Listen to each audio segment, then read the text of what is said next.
Get ready to live fearlessly free with Heather Bunch. Do you ever find it difficult to move forward even after you know what to do? Are you waiting for everything to be just right before you take that next step? I know what you're talking about, friend. Does fear of failure, or fear of the unknown, or fear of rejection keep you from your purpose? Keep you from acting boldly? No condemnation. I've been there, my friend. Welcome to Live Fearlessly Free podcast. I'm your courageous coach, Heather Bunch, and I am here to help you, Christian women entrepreneurs, go from feeling stuck, not enough, and fearful, to taking focused and confident action and courageously growing yourself so you can grow your business. Now, we have been talking about 4 steps to fearless success in 2025. Now, last week we did step 1, and that was actually choose to succeed. I know it sounds a little crazy and simple, but that literally is the first step. You have to make the choice. That is what you want. And I gave you 3 ways to choose success. So if you missed that episode, you can go back, check it out. A choice is only as good as the legs we put to it. So we have got to continue on to step number 2. And so today we're going to be talking about courageous action. You have got to take courageous action. And we are also going to talk about how to break the chains of fear so you can propel yourself forward. So today's going to be for you if you're ready to discover how small, brave steps can lead to significant progress, my friend. If you are ready and willing to learn how to act with boldness and trusting God for guidance through your journey, I've got you covered. And if you are ready to overcome the fear of mistakes, of failure, of rejection, by embracing God's promises about courage and action, this is going to be your day, my friend. Are you ready? Now, courage. We all need courage. Courage is what allows us to move forward, to take the steps, to actually act. Because, listen, if we don't put legs to our dreams, they will never happen. Ever. I'm going to tell you, I was the dreamer kid. I spent most of my life staring out a window dreaming, but never doing.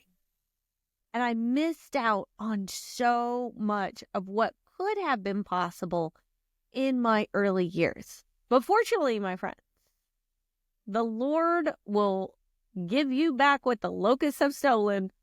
I missed out on those years, but God is renewing my years. And now I'm getting to be in action, doing the thing He's called me to do and enjoying the fruit of that. And that is helping people like you overcome fear so you can do the thing God's called you to do. So you can stay on the journey so that when you hit the walls and you hit the obstacles, you can keep going. Now, courage is not the absence of fear. It's doing that thing you're afraid to do anyways. But here's what's interesting. I always thought, oh, I'm not courageous. I'm not one of those courageous people. I couldn't do what they've done. And I didn't really understand courage. You see, courage doesn't create action. We don't have to have courage to act. It is the action we take that creates courage. Let me say that again.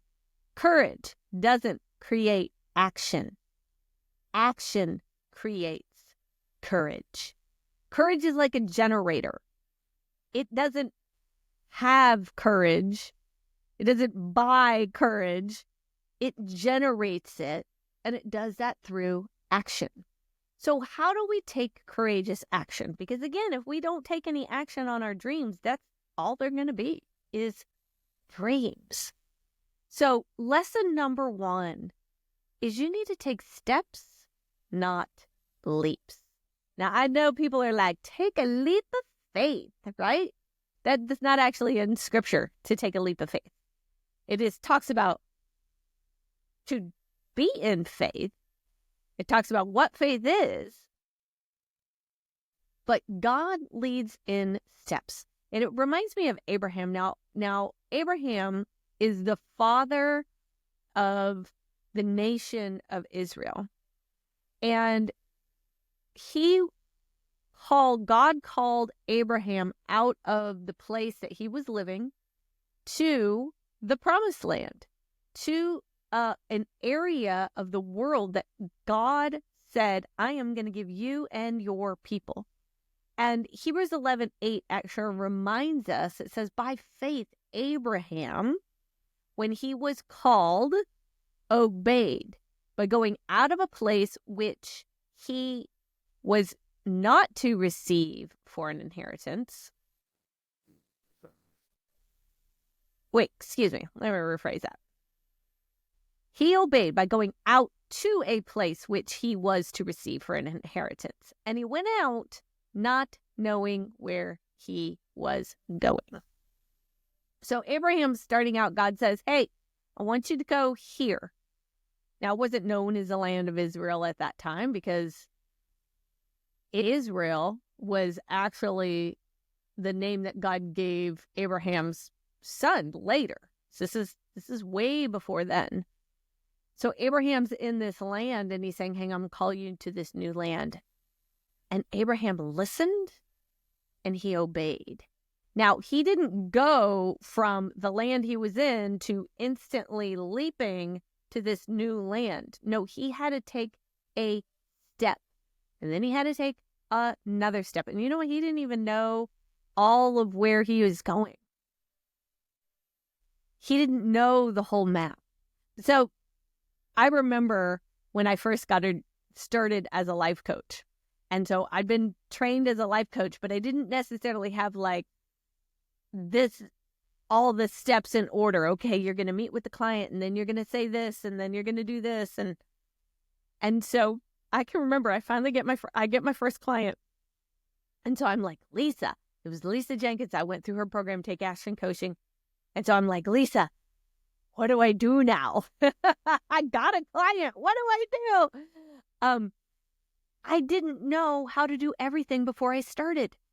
And so what I did is, even before I got the client, I actually got the questions to have a discovery call in order to get clients. And I went through that process. And then I signed up a client. And then I said, hey, Lisa, what do I do in my first session? And so I met with her.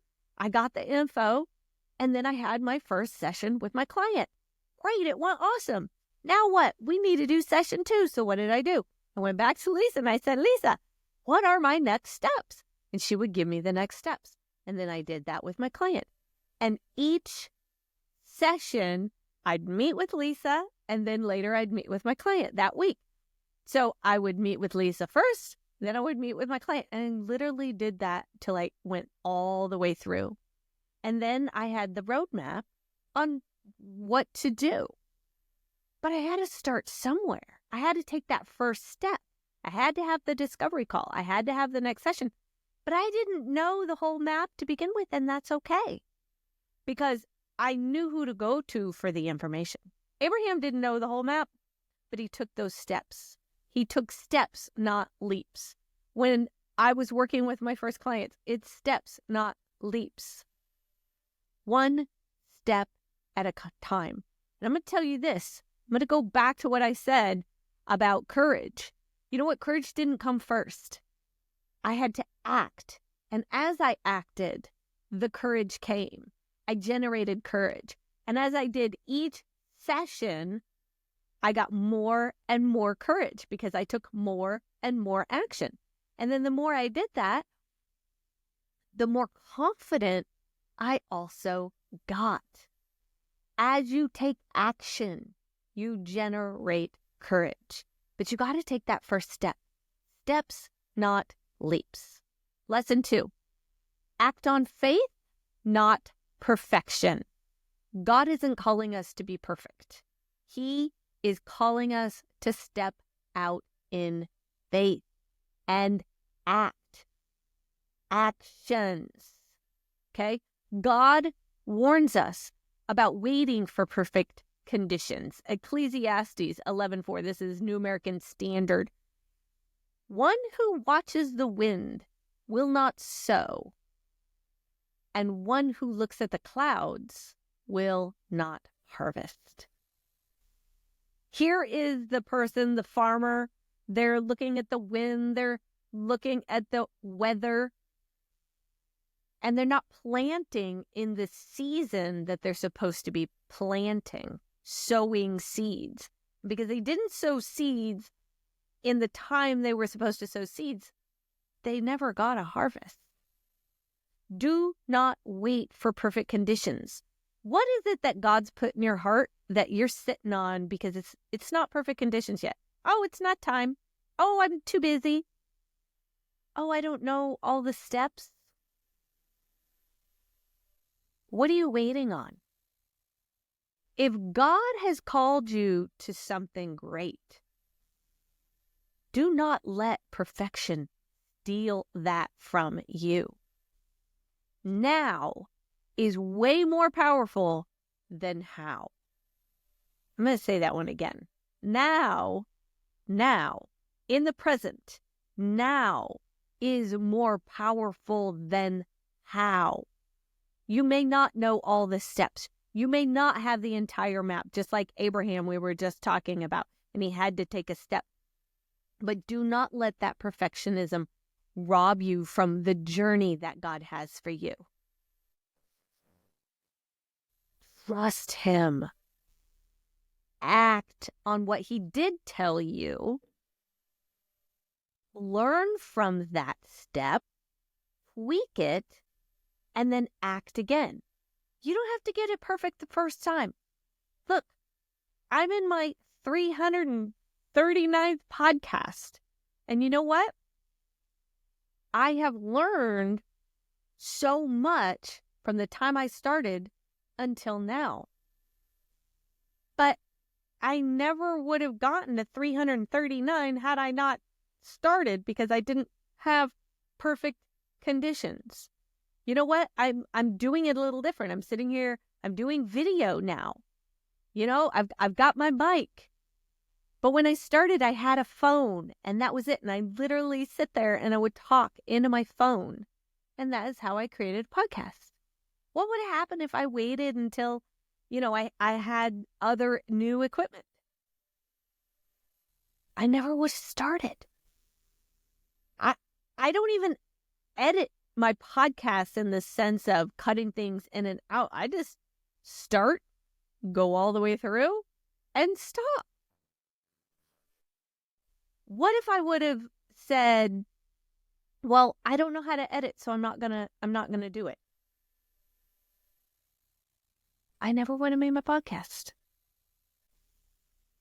What if I would have even said back when I was first starting with my first coaching client, I don't know. This isn't going to be perfect. I never would have started.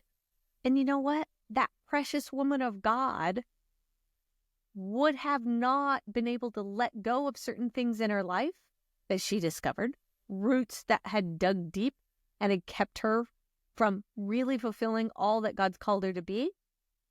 She wouldn't have been able to let go of those.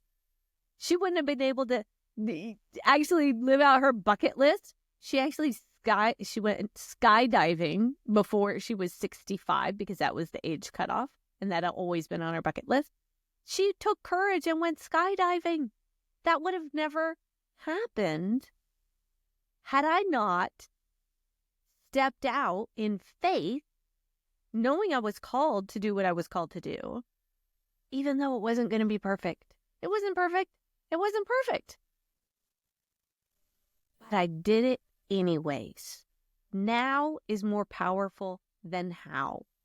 You got to get going, my friend. Do not let perfectionism stop you, because you can just learn from it anyways. Do it, learn from it, tweak it, do it again. Lesson number 3, embrace God's encouragement. You know what that is? Be strong and courageous. There was at least 3 times in Moses' history when he was talking to Israel and to Joshua, and he encouraged them, be strong and courageous. He told them that as they were preparing to go into the promised land. And there was at least 4 times in the book of Joshua where we see God telling Joshua, be strong and courageous. As Joshua is now taking on this new role of leadership, now that Moses is gone. And now he has to lead God's people into the promised land. This is a whole new ballgame for him. And obviously, if so far we've got 4, 5, 6, 7 times that Joshua has been told, be strong and courageous. Why? Because he needed it. He was in fear. He wasn't sure. How was it all going to go out? Can I do what God's called me to do and lead this great nation of Israel, millions of people, into the promised land? He was afraid. And so he had to embrace God's encouragement. Be strong and courageous.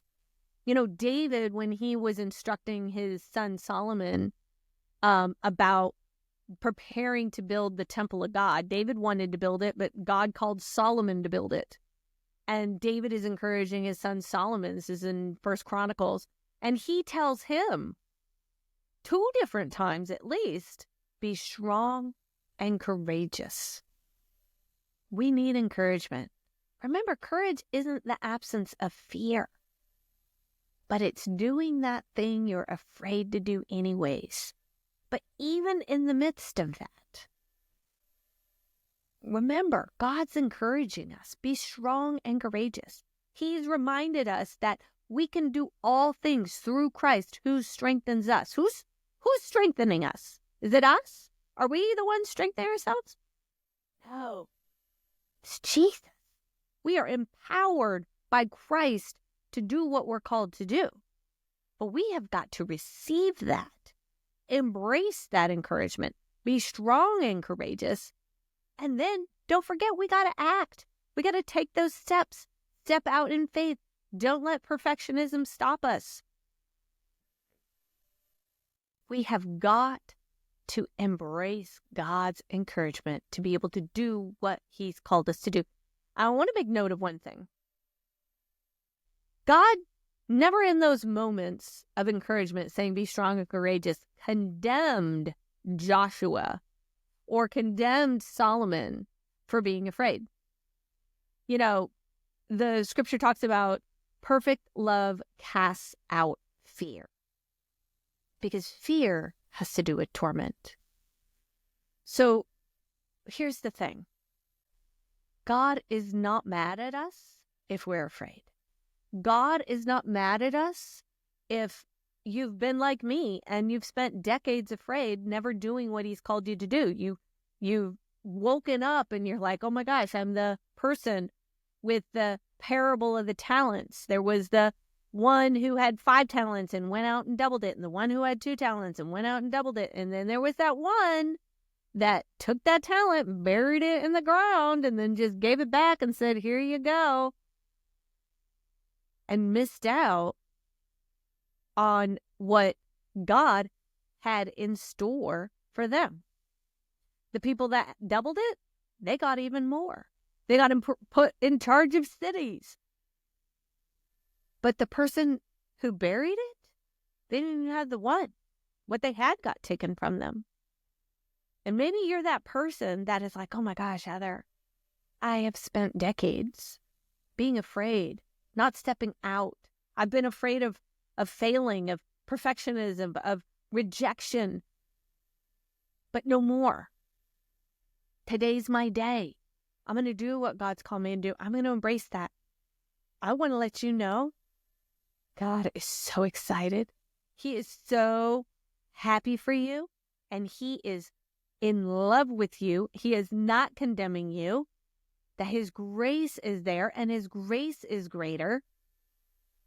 And He's sitting there and He's encouraging you and now saying, my daughter, be strong and courageous. You and Jesus got this. So what do you need to do? Let's recap. First, you need to take steps, not leaps. Take that step into the unknown. And as you do, you start to generate courage. Remember, it's action that creates courage, not the other way around. Number 2, faith over perfection. Now, not how. You're going to get to the how, okay? We got to get to the how. We got to do the details, but we don't start there. We start now. Faith in what God told us to do. Go step out and do it. And don't get hung up in perfectionism. Side note, I think perfectionism is a way of us trying to control and not trusting God. Third thing is this: embrace God's constant encouragement to be strong and courageous. Embrace it. Give yourself compassion and grace for the years that the locusts have stolen, but know that as you step out, God is encouraging you. Be strong and courageous. Be empowered by Christ. You have got this, my friend. Now, that is how you take courageous action. And when you take courageous action, you put legs to your dreams. Now, we're going to continue our series next week, 4 steps to fearless success in 2025. And we're going to break down how to grow our capacity so we can expand our potential for success. Because you know what? Yes, we're taking action, but we've actually got to expand our capacity and our ability to do more and to be more in order to do all that God's called us to do. And I'm going to show you how next week. So, just as a reminder, in case you forgot, you have got this, my friend. And Father has got you. Embrace that encouragement of be strong and courageous. I just want to thank you a bunch for listening or for watching. And until next time, live fearlessly free.